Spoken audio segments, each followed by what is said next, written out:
of the authors from the book Clunk on the Head is here with us today. Please welcome George Kopp. He is the author of the story Spirit in the Sky. And if you're as old as George is, now you have an earworm. Going on to the spirit in the sky. You may recognize George from my other videos as my heckling husband, and that's a role he's been playing for 18 years now. George, Hurricane Agnes happened back in 1972, several years before I was born.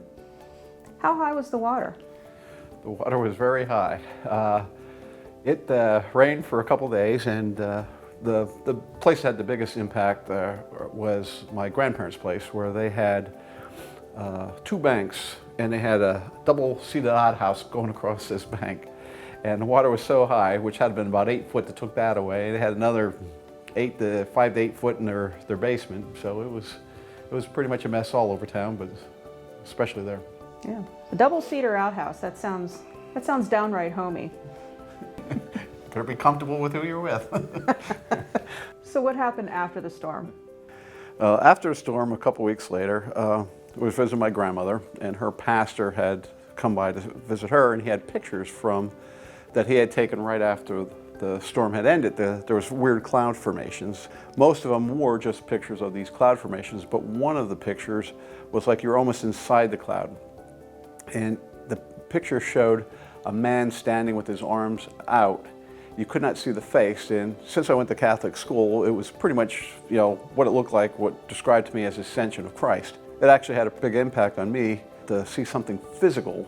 So right around that time in your hometown, there were some other noteworthy or newsworthy events happening. Can you talk a little bit about that?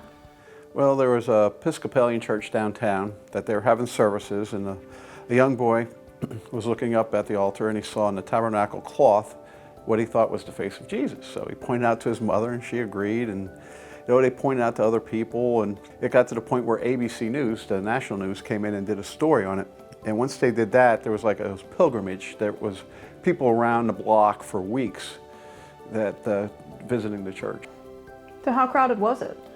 It was as crowded as the local restaurant after one of your dinner parties. Thank you for sharing your faith with us today, George. Well, thanks for forcing me. What was your clunk in the head moment?